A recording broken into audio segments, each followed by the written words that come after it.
Welcome to the Kitsune clan's Maw of Lorkaj run from September 16th, 2016. This wasn't a successful run, but we got through all of the bosses up to the last one, so there's plenty in here that we can use as a training tool going forward. And we could also look at some of the mistakes that were made.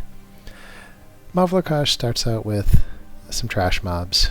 So basically you just line up, and when they appear in this room, you go and you treat them like any other trash mob. Just get through them. Now at one point, some special mobs will show up. They're not bosses, but they have sun eaters and some other special ones that need to be taken out quickly. You just run through them, knock them down. I'm going to speed through almost all of the trash mobs in this dungeon because there's not a lot that's interesting to talk about them. There's no special tactics. You just go in and fight them, stay out of the red, don't die. It's usually reasonably straightforward. Loot the bodies. I'm leaving in some regular sections so you can kind of see where we're going. Again, some special mobs there. Take them out, loot them, move on with life. This brings us up to the first boss that we fight, though. He's a Khajiit that gets summoned. And the first time through, we actually TPK on him because we missed one of his special mechanics.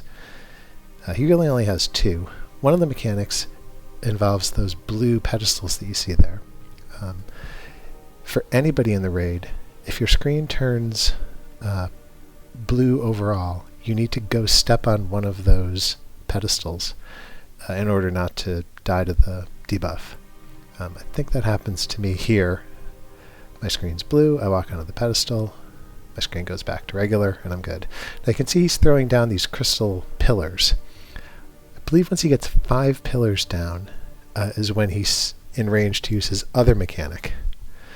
And so that's coming up shortly. I think that was his 5th pillar. He's starting to do his mechanic here. We didn't notice it in time. He does it, and boom, raid wipe. The key to that is we should have been hiding behind those pillars. If you hide behind the pillars, they provide you protection from that massive attack, and you can survive it.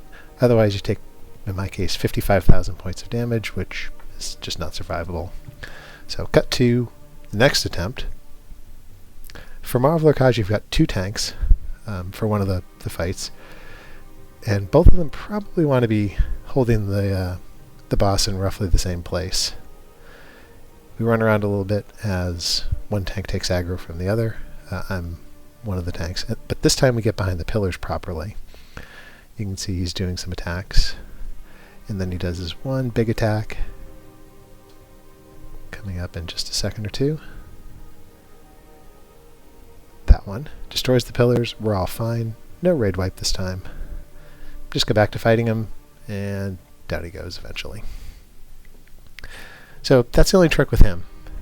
Get the debuffs off by standing on the little blue pedestals, and hide behind the pillars once the raid leader calls for it.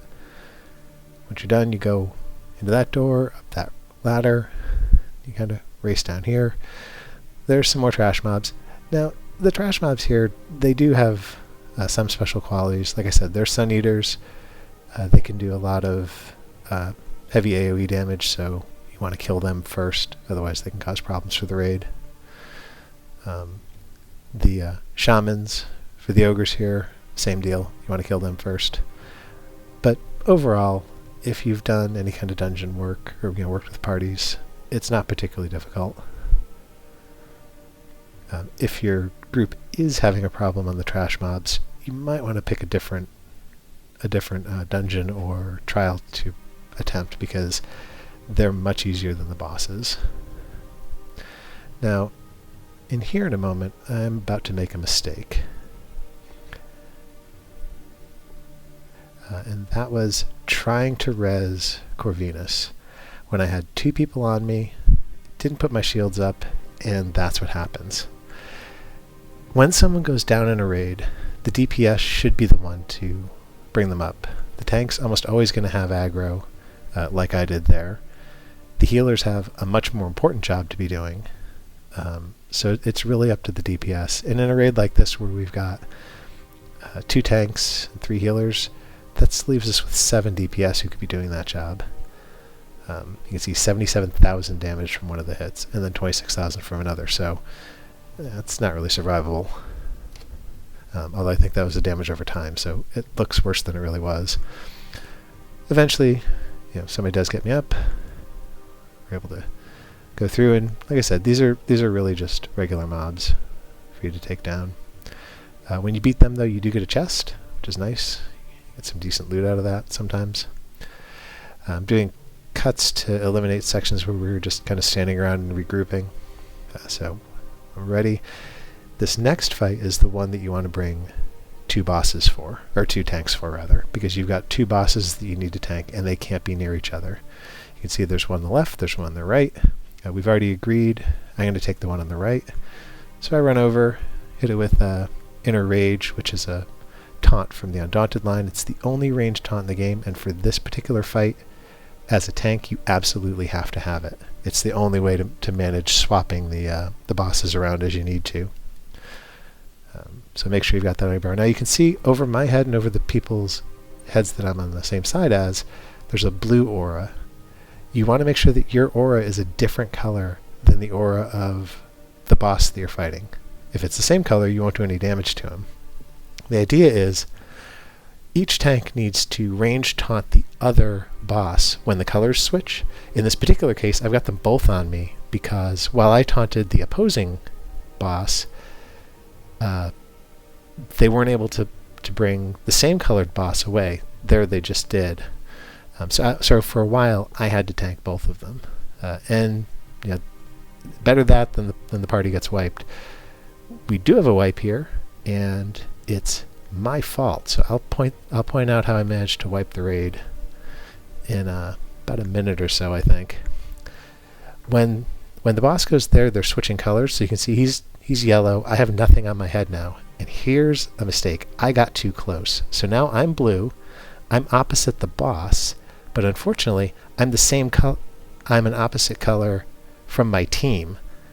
You can't stand next to another player who has an opposite color. That's why the raid divides in half and you fight the 2 bosses separate.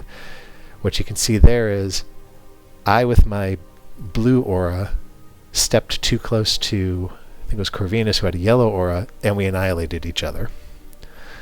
And after that, there was just a domino effect. People started going down. Slowly but surely, the raid painfully wipes.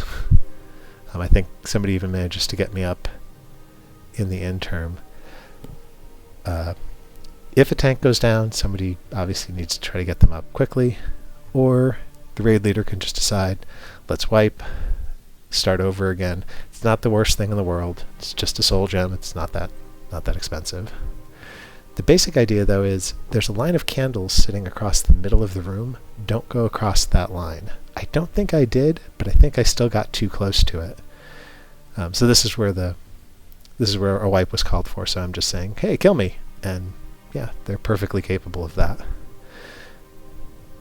3 on 1 and down. So now we can reset. Now we can start over properly. Just do a quick zip through resetting when we're ready.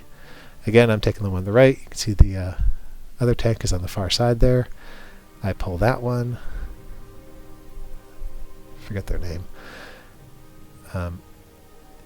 And their big mechanic is the color shift. So I'm blue, they're blue. I need to get the other boss over here. So I'm on my range taunt bar. I'm trying to line up the shot. I got it. Coming back. The other tank is about to pull the there we go, is about to pull the now blue boss away. As long as we stay away from each other, as long as the 2 groups and the tanks stay away from each other and swap bosses when the colors swap, this is actually a pretty easy fight. I mean, he's got a pretty significant heavy attack, but that's easy to block.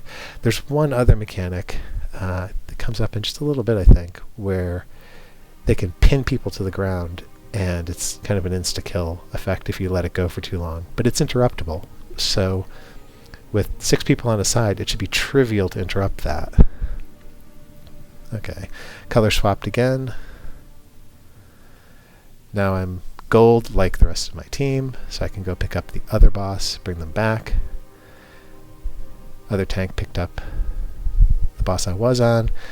That's exactly what you want to see. That's the clockwork version of it, or the textbook version of it. Big attack, block it. This is just all very straightforward at this point. Like I said, the one thing that can be bad is if you get pinned. Oh, he's got a silence tube. That's trivial. You just move out of it.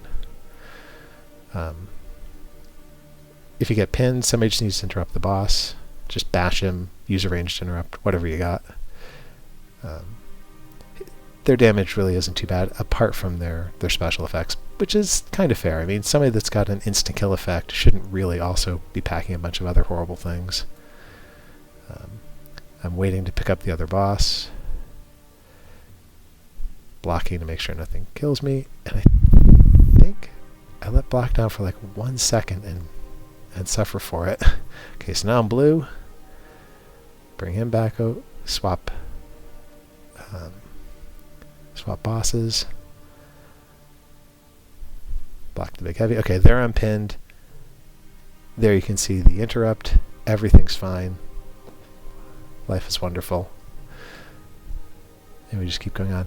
The other trick with them, and this is something that the raid leader will be calling out and keeping you apprised of, both of them need to die almost simultaneously. So if one of them is getting significantly lower than the other, you may have to rein back your DPS. You don't want to drive one down to 0 and have the other at 50. But as you can see, they're getting pretty low, 12%. I think the other one's at basically the same level.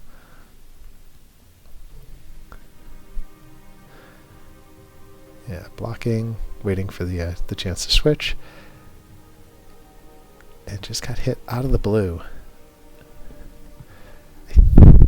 34,000 from Lunar Flare. So that was an attack. That was an attack from the boss. Fortunately, the team's on the ball. You can see I'm being rezzed already. Corvinus got me up. I'm still blue, so I'm trying to figure out where the yellow guy is. Range taunt on him.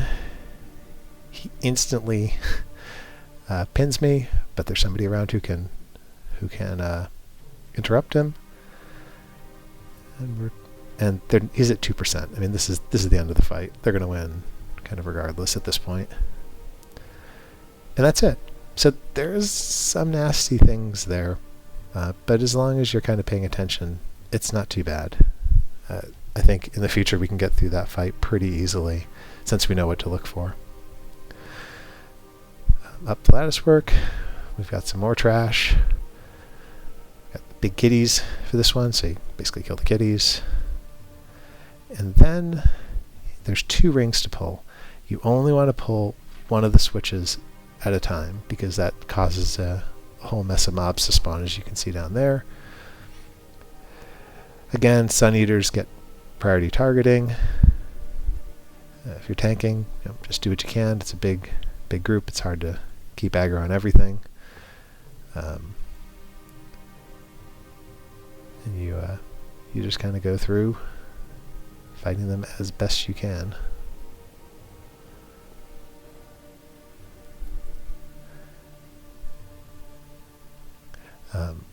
One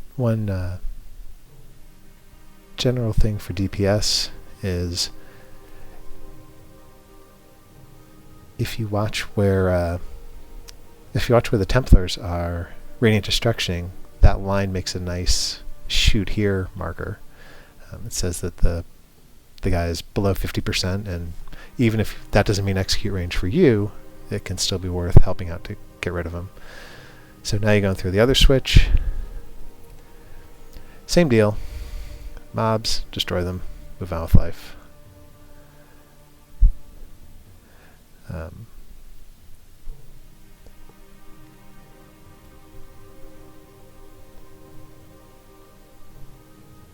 In general, you want to be managing your resources, so don't run out of magicka, don't run out of stamina, kind of a thing. You get another test for that, and then it's on to kind of the final area. Not yet the final boss, though. So after you're done collecting, you go in here, hey, more trash. And again, more Sun Eaters, more annoying things, so you just fight your way through.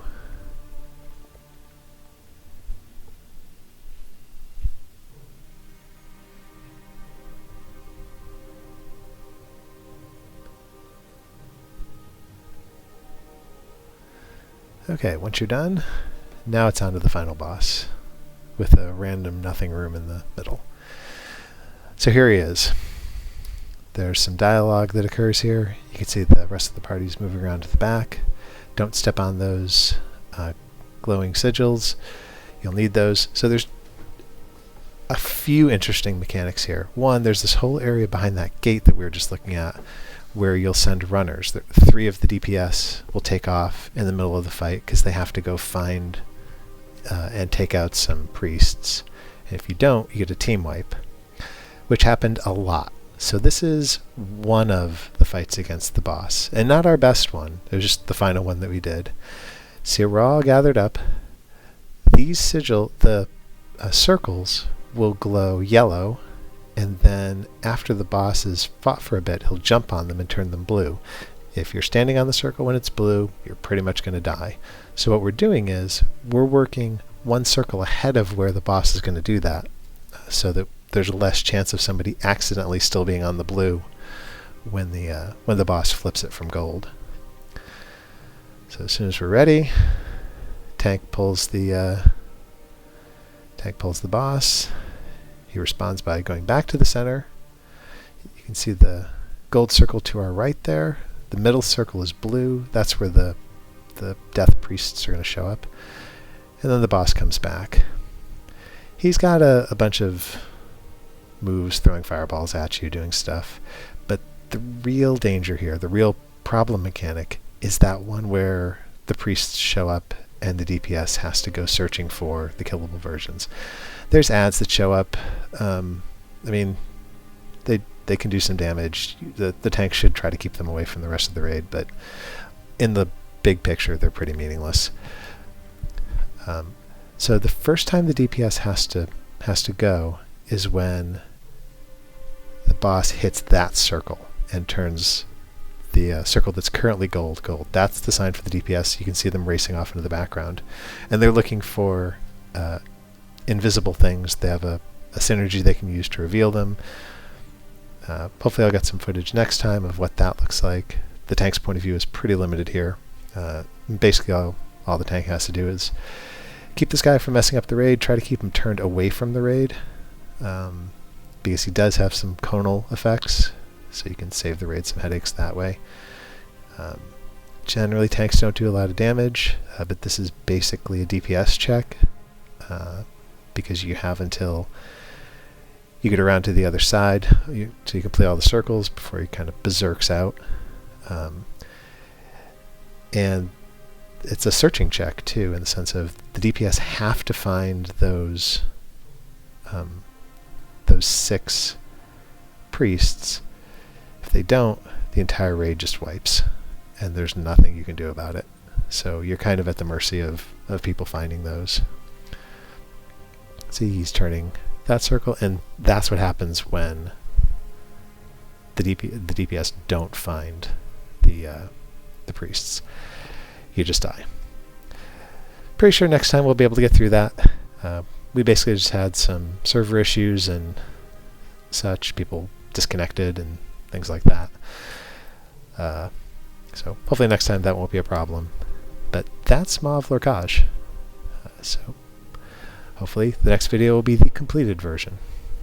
See you then.